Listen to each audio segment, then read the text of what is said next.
Well, hi everyone, and welcome back to Creative Real Estate Investing. We are about to start off here with module number 2, and in module number 2 we have 6 different lessons. We're going to do it in a little bit different format, where we're going to do it in a video format with me just talking to you about each of the team members that you need to have around you to support you. Now, these individuals, your team members, whether they be your lawyer, accountant, or whoever, they themselves don't need to be creative. It would be nice if they are. It would be very beneficial to you at times as well. But the reality is you are the one who's being creative, coming up with the creative ideas. You just need them to support you and make sure that you are doing everything within the guidelines of the law, so to keep you legal. The first lesson we're going to talk about is the realtor. I believe that in order for you to find the deals and to structure the deals, the realtor is probably the number one person that you need to have on your team to support you with your creativity. Lesson 2, we'll talk about the legal aspect. So that's where we bring in the talk about the lawyers. We'll then talk about the appraiser. The appraiser is sort of the forgotten team member. This individual is extremely important for you to be creative and stay legal. It is getting a little bit more challenging today because the banks keep changing the rules, tightening things up, and so we'll talk about the appraiser in lesson number 3. Lesson number 4, we'll talk about accounting and having the right accountant working for you. Lesson 5, we'll be talking about a mortgage broker. We'll be talking about a mortgage broker a couple times during the course of all the modules and the lessons, just from different aspects. And then the last lesson, number 6, is about marketing. How to find the deals, how to find those creative deals, and how to sell those deals as well. Keeping in mind that the most creative deals that I've been able to achieve personally are ones that I have found myself without real estate being involved. So that's what the next module is all about, those 6 different lessons. All right, so with respect to a realtor, I think it's important for you to understand how the realtor works. What are the rules and regulations that the real estate agent must follow? Because it's important for you to be able to be in their shoes, their position, to understand what they can or cannot do. And that goes for anybody really. When you're negotiating a deal, even, it's extremely important for you to be able to place yourself in the other person's shoes to see what it is their needs are, wants, so that you can satisfy them. So the first question is, who actually pays the real estate agent? Now, the vast majority of real estate agents are paid by the listing brokerage. So the listing brokerage it receives a commission for selling a property. The selling brokerage will receive a portion of that commission, which they then share with the agent. So that's sort of, that's the typical way that it works. Now, it doesn't mean that that's the only way. So you as a buyer, you could be in a position where you have to pay your agent to represent you. And that's not a bad thing. It's just not common. And if you're buying a property for sale privately, for example, but you want representation, you want to make sure that you're using the correct forms, you're following the rules correctly, this is when you may want to incur the cost of a realtor to represent you. The seller, obviously they're selling privately in order to save these costs, so they don't want to bring in an agent, but there's nothing to prevent you from bringing in an agent to represent you. However, you're going to have to pay the agent directly.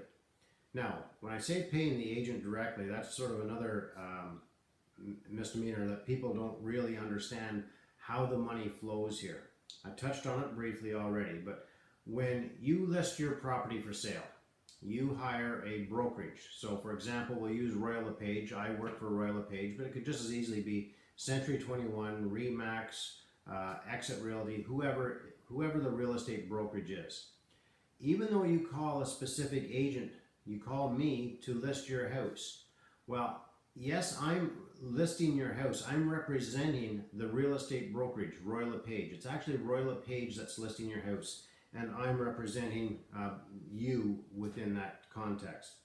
Now, when the property sells, the commission that's due at the time of the sale is paid to the brokerage. It's not paid to me, the agent, or any other agent. The agents get paid by the brokerage.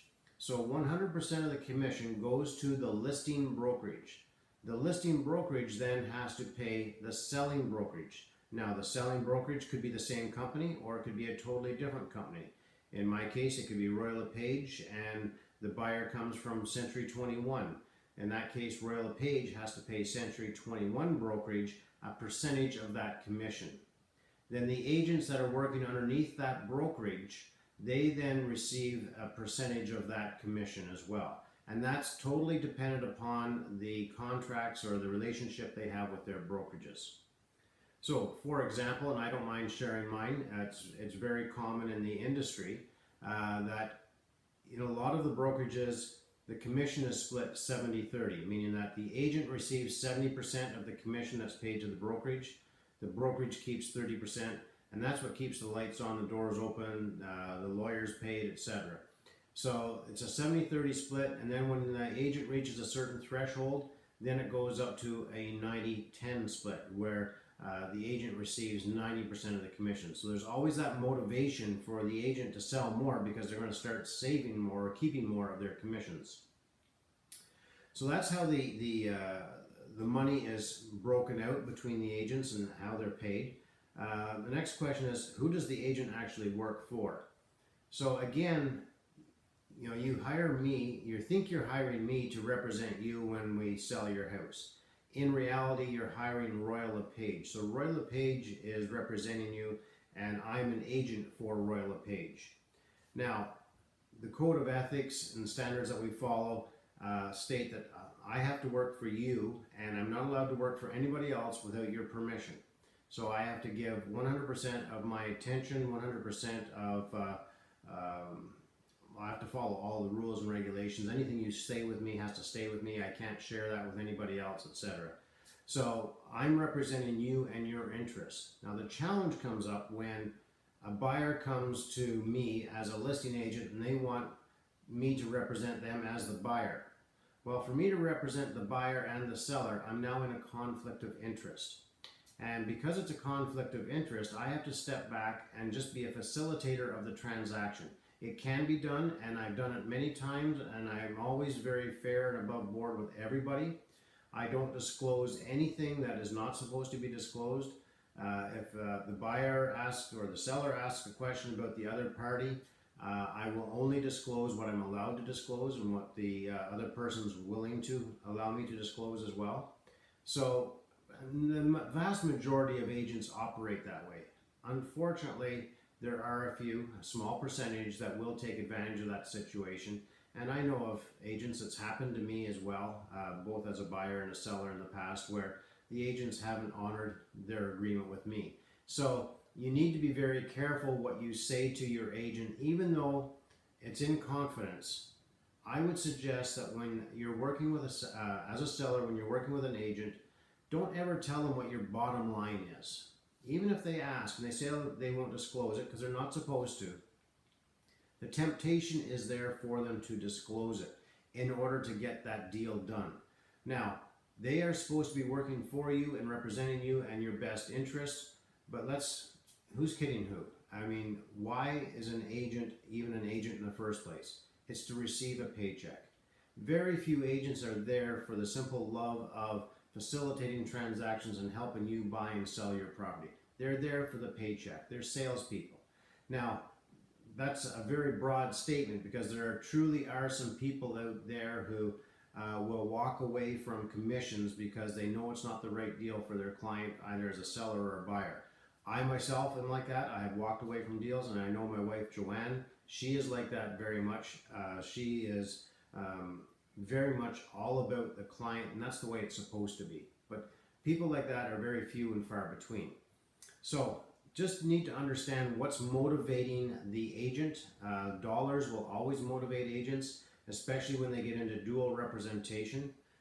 Speaking of which, dual representation, there's a ton of paperwork involved with real estate. And in Ontario, there's this one brochure that we are supposed to give out to all of the clients upon our first meeting. And it just explains the relationship between the realtor and the customer or the client. And what I'll do is I'll scan this document and I'll put it up on the website so you can take a look at it. However, if you've been involved in any real estate transaction, I don't care where you are in North America, you should have been informed and or received something like this that will explain what the relationship is between you and your agent. So I'll get that up on the website for you as well. The single and dual agency doesn't stop simply with, the rules and regulations just seem to be getting more and more complicated. So if I'm representing you as a seller and somebody approaches me and they want me to represent them as a buyer, well then that's an obvious dual agency. I'm working with both people. And I have to have permission from both parties in order to facilitate that transaction, and both parties will recognize that I cannot then advise them as to what price they should go back at, counter at, make an offer at. I can't advise them. All I can do is facilitate the transaction at that point in time. The same goes with if another agent within my own brokerage, not even my own office, but my own brokerage. So if my brokerage has 10 offices throughout the city, and an agent from the other side of the city in the same brokerage makes an offer on one of my listings, we are now in a dual agency, because theoretically the idea is that we can have access to the information that's floating around inside the offices, and which can create unfair competition. So in order to avoid that, we would still fall under that dual agency classification, meaning that we would have to make sure that both parties realize and agree that they're in a dual agency relationship, which greatly restricts the amount of guidance and input we as agents can give to our clients at that time. Now, does it work that way? I would suggest that that's the way it's supposed to work, and I suggest that a lot of agents do follow the rules, but I also know that a lot of agents don't follow the rules. A lot of agents will tell you what the other person's willing to come up to, and they'll tell the buyer what the seller's willing to come down to. They'll do all kinds of unethical things in order to get the deal done, and quite often it's done in a harmless manner. They're not doing it with the intent of taking money away from the seller or the buyer or anything like that. It's just they're trying to facilitate the transaction, and that's the way it is in their mind. Now, the realtors themselves, they come, where does the realtor come from? They come from every walk of life. The reality is that it's very easy to become a licensed real estate agent, yet it's one of the highest paid professions out there. And a really good real estate agent can on average make well over $100,000 if they're hustling and they're doing a good job. However, the average real estate agent is only, and this is a stat from Edmonton when I was a broker out in Edmonton, the average agent in a city of 1 million is doing 2.5 deals per year. Well, 2.5 deals per year barely covers their costs that they incur as a real estate agent, because as a real estate agent, you've got insurance, you've got fees and dues to all the different associations, and all those fees and dues comes up to at least $10,000 to start with. So it's only after that you start making any money. So the people who are attracted to the real estate industry as a realtor, they have this mindset or belief that it's just easy. You just get your license and people start showing up and want to use your services. Quite often that happens in the first year because you're relying on a lot of connections, family, friends, etc. But then that dies off pretty quick. And these people are generally coming from a background of employee mindset where they work for somebody else. The work has been provided to them. They show up at 9 o'clock, they do their job, they leave at 5 o'clock. That's not the life of a realtor. So as a result of that, many realtors will actually quit the industry within the first year because they just find it too difficult to make a living at it. It's not what they thought it was going to be. Now, to get your education as a realtor, depends where you are and what part of the country. Every region has different rules, but it's pretty even throughout. And you're looking at about 5 to 6 weeks of education. Now, it's broken down into 3 components. The first component is very, very high level, quick and easy, and it's meant to just enlighten you about the industry itself and hopefully scare you off, so if you realize just how much work there is. Doesn't scare too many people off though. And then in the third section is when you get into a little bit more specific as to what type of real estate you're going to be selling, whether it be commercial, residential, doing property management, all the legal aspects of it. So what they're taught is all of, basically how to fill out legal documents. What are all the legal documents? What do they mean? Why do we have them? And how to fill them out correctly. And there are a lot of them, believe me. Then there's all of the ethics and the rules and the regulations that we have to follow in the industry. So you have to spend a lot of time learning all of that. And then when it comes to investment education itself, because we're talking about investing here. If it's just the average person buying and selling houses, then this level of education for the realtor is more than adequate, absolutely. However, when it comes to you as an investor wanting to deal with a real estate agent who should have some knowledge about investing in real estate, the amount of education they receive during these courses is minimal. And I mean very, very minimal. They aren't really looking at it from an investment perspective. They're looking at it from the perspective of how much is this property worth, so how much do we put a price on it when we put it for sale for the investor. That's the level of education that they receive with respect to investing. So now they've got their license, they're coming from this background of being an employee, they've never been self-employed before, and that's probably 90% of the individuals. Therefore, they've got very poor time management. They lack sales training. They don't realize just how difficult it is and how important it is to master sales. The lack of discipline or drive in order to succeed, because again, you're totally dependent. Your success is totally dependent upon the work and the work effort you put into it as well. If you don't put any work and effort into it, you don't make any sales, you receive a big fat goose egg. Whereas as an employee, you can get by and still get a paycheck at the end of every other week. I mentioned it already that 50% of them will drop out as a result of this very quick realization. Welcome to the real world. You either you survive or you sink, and you're done.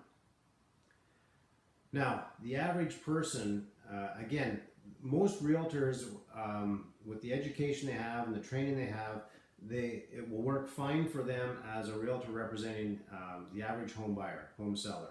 Not a problem there. And that's over 90%. It's probably closer to 95% of all real estate transactions for the average realtor is going to be in residential real estate. However, and the average person views realtors as experts.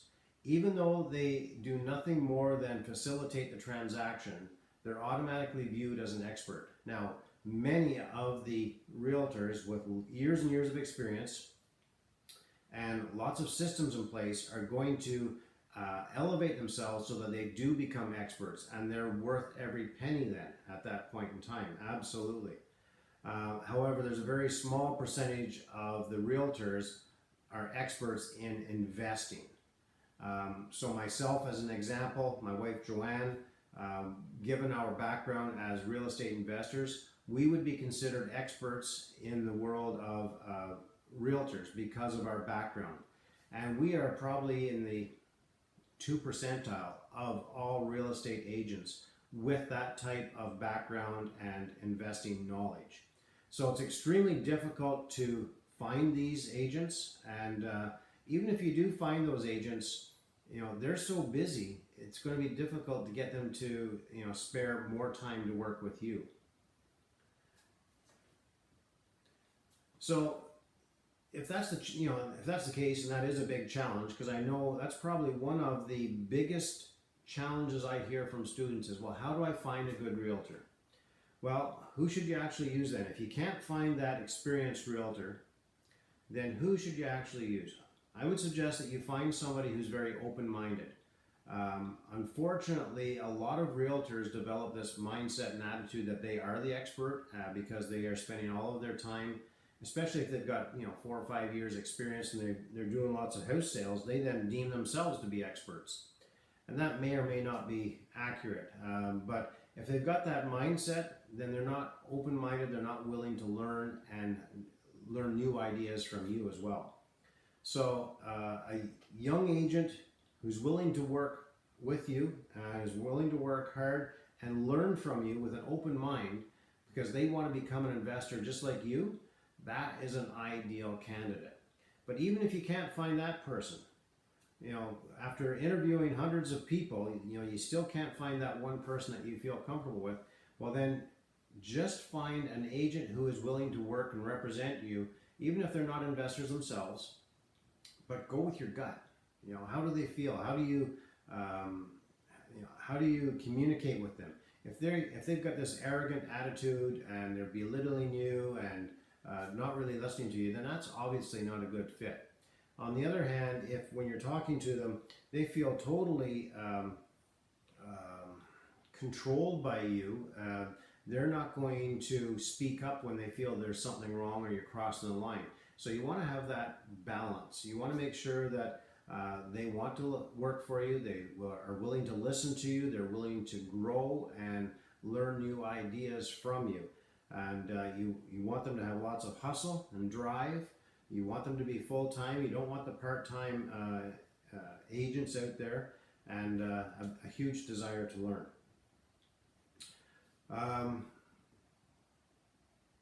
So I mean, if you can't find what you feel is the perfect agent for you, make sure the agent you do have has years of experience, but is willing to do what it is you want to do. Legally, they have to follow your directions. You're the boss.